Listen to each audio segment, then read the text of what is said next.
So, John. Yes, sir. You're this. You mentioned you told us a story about being at this party with Nancy Pelosi. Mm-hmm. I'm just wondering.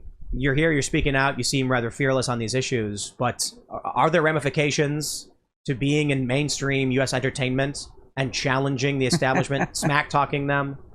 As we say in the country, does a bear shit in the woods, right? That's a big West Virginia saying as well. Yep. Yeah, you know, what happened with me is I was becoming that guy that would yell at the TV, but then I would go out at the industry events, a red carpet, an interview, whatever, and understand that the majority of people running our industry were absolutely hated people that thought like I think.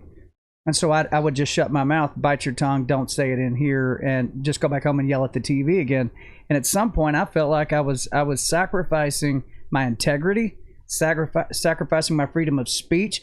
Why do we have these things? Because hundreds of thousands of Americans have died and bled and sacrificed and did whatever it took to keep those freedoms alive. That's why the lines are coming into the country and there's no lines going out, because we have those freedoms. And I'm going to sit here and not say what's on my mind and speak what I know to be true, because I'm afraid somebody's not going to give me an award, or somebody's not going to play my song at the radio station or whatever. Yeah, that's the penalty. But which one is bigger? The founding fathers are walking out there going, hey, give me liberty or give me death. That was not a bumper sticker.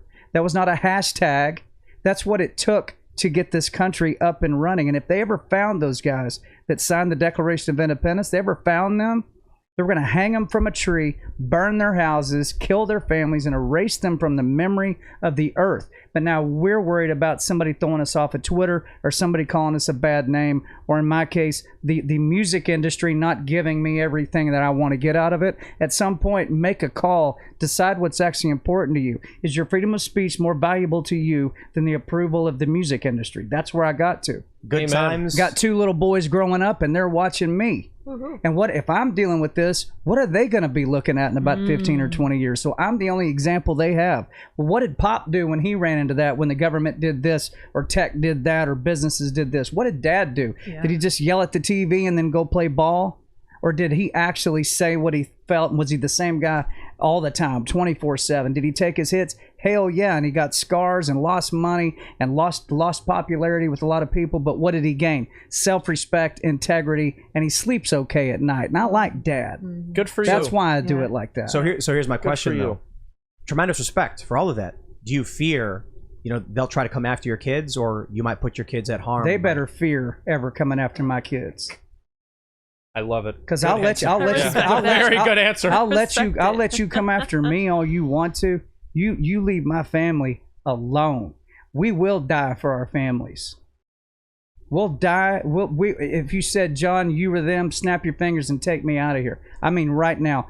As my daddy would say, who's a quasi-Pentecostal style prison preacher, that I would charge hell wearing my gasoline suit with my water pistol blazing if you ever jack with my family. Yeah. And that's what they don't understand in this country, these liberals and people running our country, that there is a fierce love and dedication and responsibility that we have as parents, that you step over that line and you start messing with my kids, there is no boundaries anymore between us. You want full contact sport? You want to raise the stakes on what you're doing to our kids and how you're, in my opinion, assaulting them in all these ways? You're going to assault my kids? Why don't you try to assault me one time? I'm going to step in front of these little kids. Now you're going to deal with a grown-ass man and a grown-ass woman who got nothing to lose and don't care what you have to think about it. This is where America's going.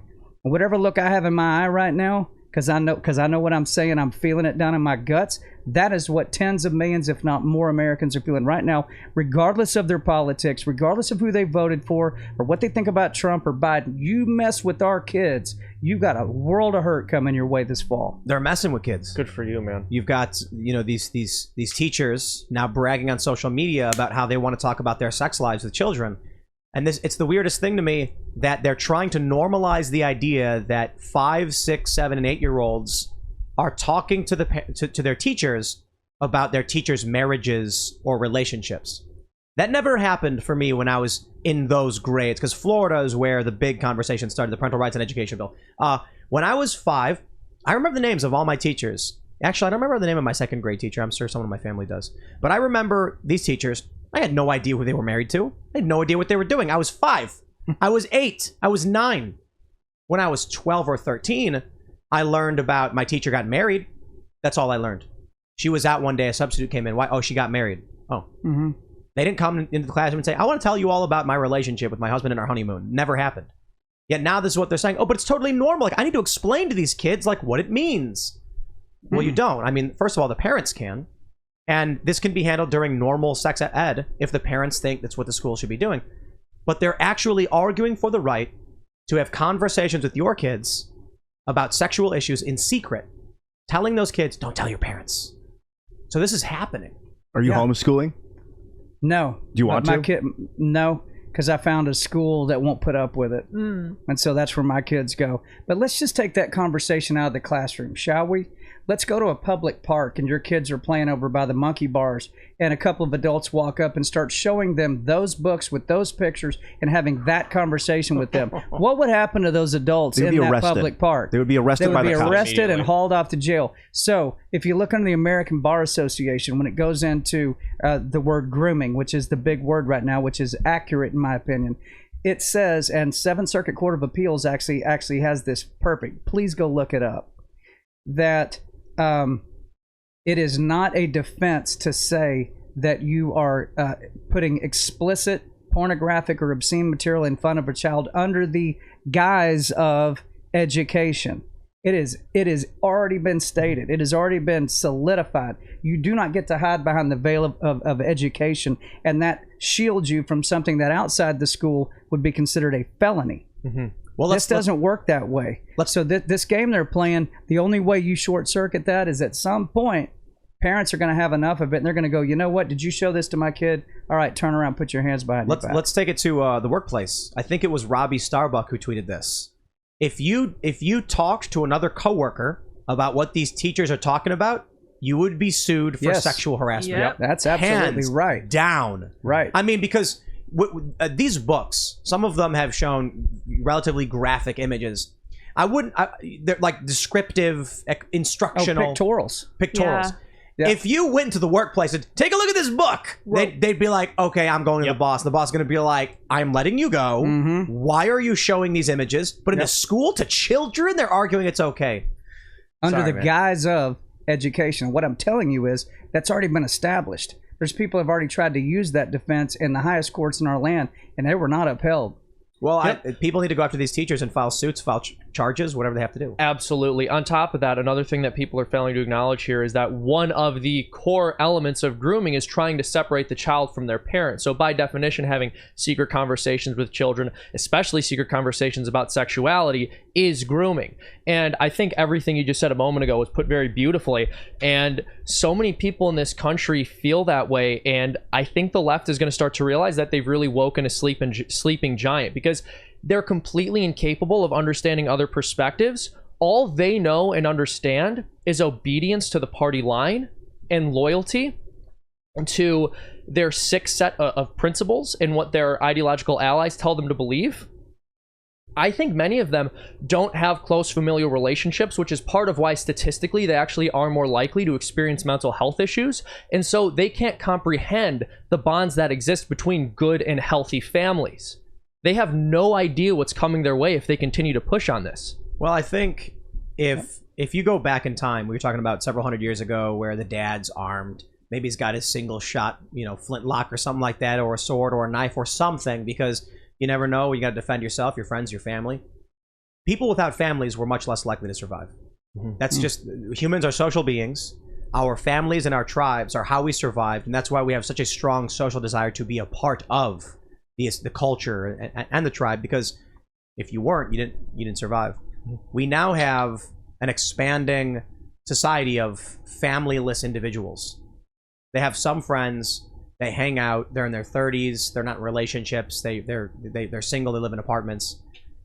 I gotta say, I don't think these people would survive the actual wilderness. They're a product of the good times we've created, and the security and the safety that allows this ultra individualist, I guess, lifestyle. Probably also a bunch of drug addicts on Adderall, Prozac, who knows, legalized pharmaceuticals, so they're like distorted and aren't able to understand love with their mother. It comes from like, well, I didn't get along with her to begin with, and like, come on, guys. I'm just assuming a type of person, but there's a lot of legalized drugs out there that people are on. Well, I mean, also statistically, we know that children that come from two-parent homes fare better than children who don't. They have absolutely destroyed and gutted the family. It's been a very long-standing project on the left because they can't have competing power structures, and they know that good, tightly knit families that genuinely love and care for each other and have a strong sense of loyalty, and parents who will legitimately protect their children, solve the problems that the state claims it needs to be in a position to solve. Though it never solves them well, it usually ends up creating more problems than it's addressing. But the point is, they're not going to stop, right? Like, they see your connection to your family as a threat. Like, it is a threat to their way of life, and what they view is what's necessary for their survival. They're not going to stop. Like, we have to stop them is the point. They're not going to stop themselves. Let me give you guys a white pill. I don't know. That's the optimism, right? The For sure. The one that means things are not so bad. Black pill is Gandalf the White. All right, let me tell you guys about what I think is coming. I think the future is going to be more conservative than this country's been in maybe like 70 or 80 years, for one simple reason. It has nothing to do with people waking up to politics. It has nothing to do with young people being based. It has everything to do with the fact that the left does not have children.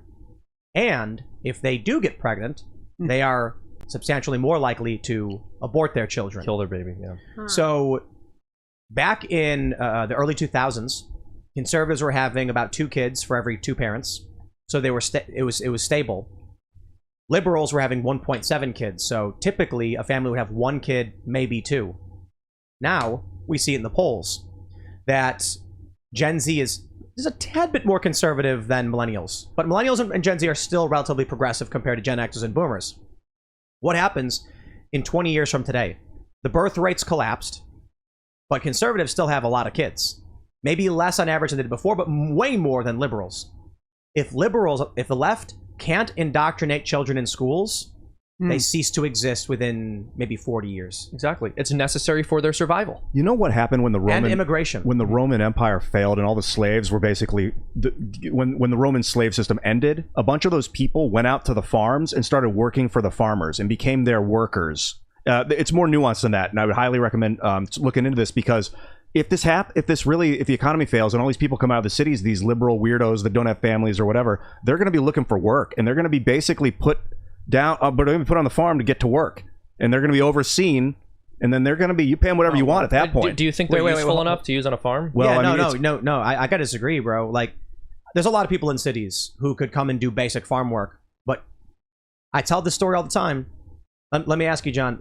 You remember Occupy Wall Street, I imagine?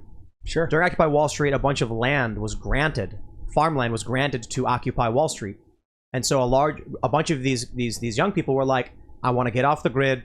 I want to be responsible for myself, sustainable, and not be a part of the carbon dioxide corporate fossil fuel economy. So they went to this farm to be totally off the grid, sustainable. How long do you think my friend made it? I would say halfway through his first callus, wherever that came from. Halfway, like my fingers, sir. Halfway through his first blister. 2 weeks. That's your first good blister. So I asked my friend 2 weeks later, "You're back?" And they said, "It sucked. I woke up at 6 a.m. and I worked until 11 p.m. Yeah. I never had time to do anything. It was just work, work, work. If you want to eat, you got to work, then you had breakfast, then you worked again, then you had lunch, then you worked again, you had dinner." And I was like, that's what survival sounds like, right? Yeah. Yeah, these people. Yeah, but when the owner of the house has rifles and you're in a fenced-in area and there's nowhere to get out, and you chose to be there because you need food, like I'm saying, we might be on track to see another serfdom rise in this country. Look, you're not going to be able to take entitled, gaunt millennials. I'm not saying everybody's going to make it either. That's a good point then, because there's a lot of people in the cities. Of course, they're capable. I don't think they're as skilled or as learned as people in the countryside when it comes to basic country things, like the things I've learned just moving out of the cities over the past several years. It's like, oh wow, I didn't know that. We got chives growing in the backyard everywhere. You just walk up, you pick them, you rinse them off, you eat them. I'm like, I don't even know what you can or can't eat. But the people out here are like, oh, here's what you can't eat, here's what you can't eat. They can just tell me right away. So if one day the roads were gone, and it was like, you're only going to get food which you can find, they'd make it, I'd be in serious trouble. So people in cities, there's a lot of smart people in cities, but they're not going to know the first thing about how you grow crops. You know what we did last year? Remember, those tomatoes we planted? Yeah. We planted all the tomatoes at once. And then what It happened? was sad. You get a lot of tomatoes, and then you run out of tomatoes, Yep. We had like 80 tomatoes we and couldn't they eat. go and they get rotten. Exactly. Do you know how to can?